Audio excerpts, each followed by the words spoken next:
Welcome back. This is Kings and Generals, Caesar's first defeat.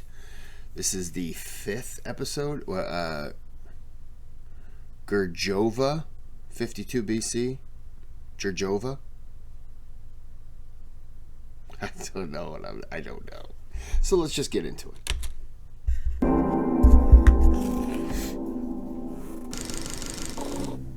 With the first campaign in Britannia unsuccessful, Caesar was eager to return and conquer this island again. At the same time, the political and military situation in Rome and Gaul were very complicated. Caesar's ambitions pushed his internal and external enemies to move against him. They were seemingly countless and brought him to the brink. After dealing with some administrative matters in 54 BC, Caesar began planning a second campaign in Britain. Almost 600 transports and 28 warships were built, implementing Veneti shipbuilding techniques better suited to the rough seas. Caesar called on his Gallic allies and vassals and amassed 4,000 cavalry, including tribal leaders, once again bolstering his army and minimizing the risk of revolts in Gaul. He left half of his cavalry and 3 legions in Gaul and crossed with 5 legions and 2,000 cavalry, more than double his previous numbers. This was going to be a full invasion. Caesar landed at the same place as before, but this time he was unopposed. He quickly established a camp in the area and sent out scouts, who promptly brought back some local prisoners. They informed Caesar that a large army had actually gathered to oppose the landing, but had retreated upon seeing the size of Caesar's force. Leaving a legion at the camp, he immediately set out in search of the Briton army. The Romans marched through the night and were able to catch up to the Britons in a hill fort on the other side of a river. Although the Romans were tired, Caesar was determined to confront the Britons and began crossing. The Britons' cavalry and chariots rushed down from the high ground to harass the Romans as they crossed. Caesar's allied Gallic cavalry were experienced in fighting in such scenarios and proved their value, chasing off the Britons, who quickly retreated to the woods surrounding the fort. As the legions began their advance up the hill, they were harassed from the woods by the Britons, preventing them from making significant progress until the 12th Legion formed a testudo and were able to make a rudimentary rampart in order to move over the walls. The Romans were now inside the fortifications, but the Britons were quick to escape the fort and retreated deeper into the woods. Considering the men had carried out a night march and battle, and that he did not know the terrain and whether any more Britons would be waiting for him, Caesar made camp for the night. The next day, word reached him that a storm in the night had again damaged his ships. Without the ships, Caesar would be at the mercy of the Britons, so he decided to prioritize overseeing their repairs. He commanded his army to reassemble and march back to the beach. Upon arriving, he discovered that 40 ships were beyond repair, but the rest were salvageable. Wow. Caesar ordered that the ships be brought onto the beach, and a large wall was constructed encompassing the camp and the ships. He also sent word to Labienus to build more ships in Gaul. He then set off once again to find the Britons. They were in the same hill fort, but it was a larger force than before, under the command of Cassivellaunus, a tribal leader beyond the Thames, who was appointed the leader of a united coalition against the Romans.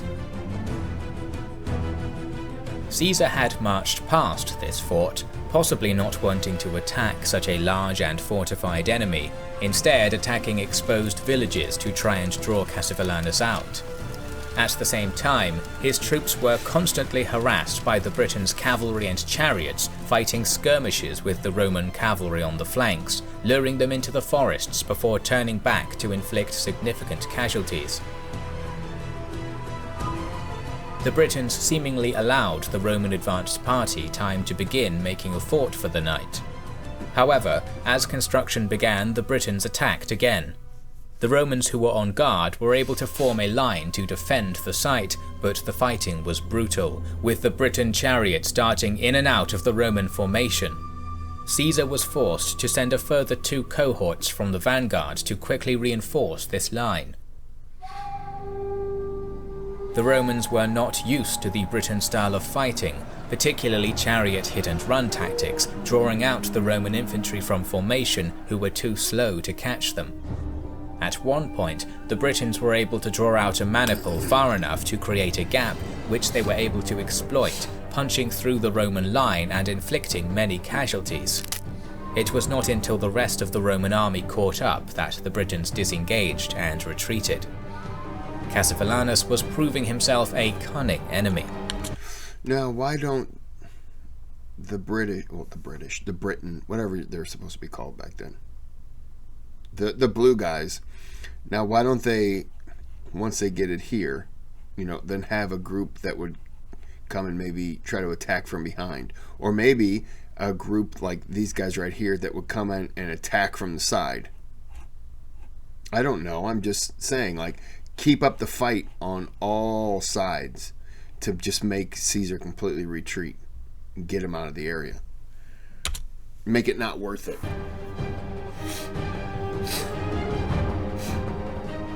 Caesar marched to the Thames, towards Cassivellaunus's own territories, in an attempt to draw them out. Though he was able to find a position on the river where he could cross, the legions were once again harassed by Britons amassed on the other bank, who quickly retreated once the Romans were on dry land. Cassivellaunus then made the decision to dismiss the vast majority of his army except for 4,000 chariots, likely realizing that fighting a pitched battle against the Roman heavy infantry would be futile. A smaller force would serve him much better in a guerrilla war.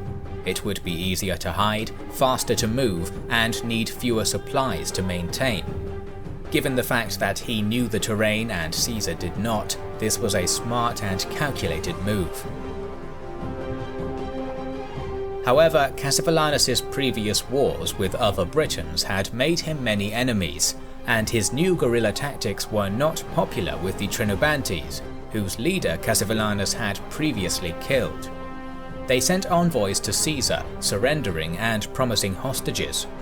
The Trinobantes were second in power only to Cassivellaunus himself, and without their support, numerous tribes followed suit, surrendering to Caesar. They also provided critical intel to Caesar, including the location of Cassivellaunus's capital.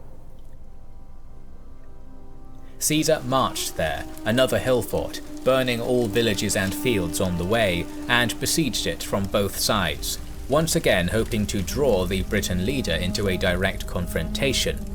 Cassivellaunus, however, did not take the bait. Although his guerrilla tactics were effective, they were taking a toll on the Britons, and the defenders within the capital quickly fled. Cassivellaunus realized he needed to gain a victory. Not wanting to fight Caesar directly though, he instead sent envoys to 4 allied kings in Kent, who launched an attack on the Roman camp on the beach in order to try and draw Caesar away from Cassivellaunus's land. However, the Roman fortifications were strong, and the force Caesar had left on the beach was easily able to repel the attack. Cassivellaunus was forced to sue for peace. Caesar readily accepted in exchange for hostages and tribute. Winter was closing in, and he had no desire to spend it in unknown, hostile lands. The Romans returned to the beach and sailed back to Gaul. Overall, it is hard to see the invasion as an immense military victory. Cassivellaunus had not been decisively defeated in battle nor captured, and the Romans maintained no presence in Britain. From the Briton standpoint, it was a strategic victory, having successfully pushed the Romans out of their lands. Still, his campaigns in Britain had taken 2 years, and without Caesar's presence, Gaul was beginning to stir. In 54 BC, a Gallic tribe, the Eburones, under their leader Ambiorix, successfully revolted in Belgica, ambushing and destroying the 7,000 to 9,000 strong Roman detachment that had been sent to winter in their territory at Atawetica. Following this success, Ambiorix began to besiege the Roman garrison in the Nervii territory, and a general revolt in the area broke out, the Indutiomarus and the Treveri also rising in rebellion and being supported by the Germanic tribes across the Rhine. This was a dangerous position. Caesar had spread his legions across Gaul in order to not put too much strain on the resources of one area, and thus divided, they were vulnerable targets.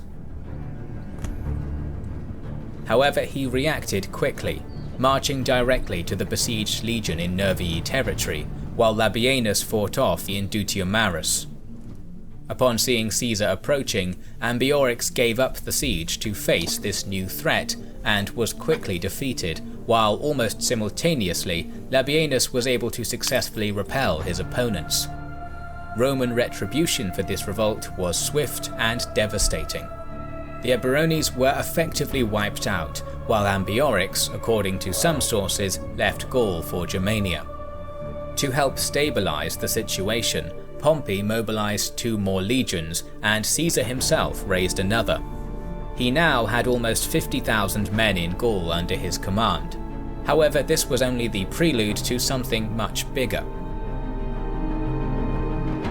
In 52 BC, Caesar returned to Italy in order to defuse another political problem, and in the same year, another large-scale revolt started. An Arverni leader, Vercingetorix, who probably knew about the political problems in Rome, had organized an alliance of powerful Gallic tribes that, inspired by Ambiorix, were now seeking independence, and had begun attacking Roman outposts and Roman allies in Gaul. Upon hearing this, Caesar quickly returned to Gaul to handle the situation. Going on one of his famous forced marches, he swiftly quelled the Senones and Carnutes by taking their capitals. His next target was one of the largest towns of the Bituriges, Novia Dunum. Vercingetorix attempted to stop Caesar's advance near the city, but the Roman heavy infantry was too much for the Gauls and they were forced to retreat, losing many, which allowed Caesar to take the city. To finish off the Bituriges, he needed to take their capital, Avaricum. At this point, Vercingetorix started employing scorched earth tactics, and the Bituriges joined him by burning down 20 of their towns, every one but Avaricum. The Romans moved against this settlement and besieged it, and although Avaricum was very defensible and Vercingetorix attempted to help its defenders, it fell in less than a month. Caesar slaughtered 40,000 locals and replenished his supplies. It was clear for Vercingetorix that he couldn't beat the Romans in the field. No. Meanwhile, Caesar was eager to end the rebellion before it could spread to other Gallic tribes, so he decided to strike the decisive blow by taking the capital of the Arverni, Gergovia. Leaving some troops in the area, Caesar marched with 25,000 towards this settlement, while Vercingetorix shadowed him. Gergovia was in a very solid defensive position, located on top of a high plateau, and Vercingetorix managed to overtake Caesar and positioned his army on the hills in front of the city. As he had done in previous battles, Caesar hoped to cut his enemies' supply lines in order to force them out of their defensive position, whilst he would be receiving supplies from the Aedui, his Gallic allies. However, the Gauls had occupied a hill overlooking the supply line, from where they could ensure water and grain could be transported into the city. Smart. Taking it would therefore be crucial to Caesar's plan.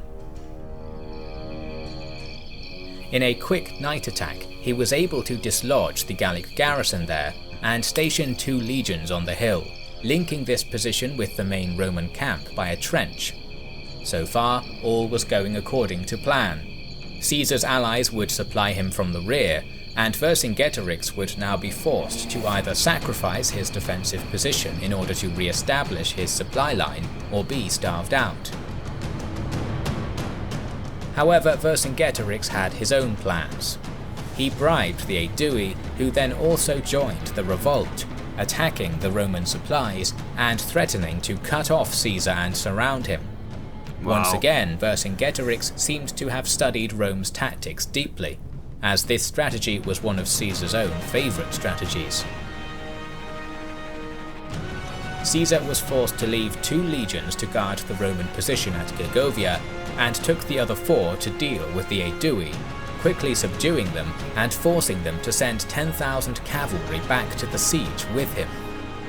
This revolt had Caesar worried that he might face even more revolts and could soon be encircled by the rebels. He needed to extract his legions from Gergovia and consolidate his troops. However, the situation at the city was not looking good. The 2 legions left to guard the Roman camp had been hard-pressed the entire time Caesar had been gone. Furthermore, Vercingetorix had divided his forces, leaving half to defend and fortify the main Gallic camp in front of the city, and half, led by himself, to fortify positions on the surrounding hills on the Gallic right flank. With a 6-foot wall now in front of the main Gallic camp, and the Gallic fortifications on the hills, Vercingetorix had removed any opportunity for Caesar to encircle him and the city. Seeing the Gallic forces divided, Caesar saw an opportunity to attack their main camp in order to deal a heavy enough blow to allow his army to retreat unmolested. He sent a diversionary force of 1 legion and some cavalry to the surrounding hills, making a huge amount of noise in order to distract the force commanded by Vercingetorix. Then he quickly and quietly moved his remaining legions up to the Gallic camp, leaving a few cohorts in the smaller camp on the occupied hill, while the Aedui cavalry were sent to flank around the Gallic left by another route. The Romans quickly clambered over the wall and fell upon the Gallic camp. The Romans initially had significant success, pushing the Gauls right up to the walls of the city, but Caesar ordered a withdrawal before the rest of the Gallic force under Vercingetorix could reinforce them. However, only 1 legion, the 10th, heard this order and retreated, the others continuing to press on and assaulting the city itself. Some Romans managed to climb on top of the city walls, but were quickly cut down and thrown back off. Missiles from the city walls fell into the Roman ranks as they fought around the base of the walls. Vercingetorix, realizing what was happening from his position on the surrounding hills, sent the rest of his force, headed by his cavalry, to reinforce the camp. The Roman position was now truly desperate. The initial Gallic force and the city walls were in front of them.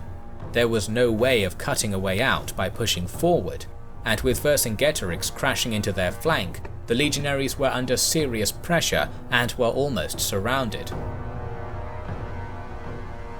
The officers did their best to maintain Roman discipline and form a defensive formation.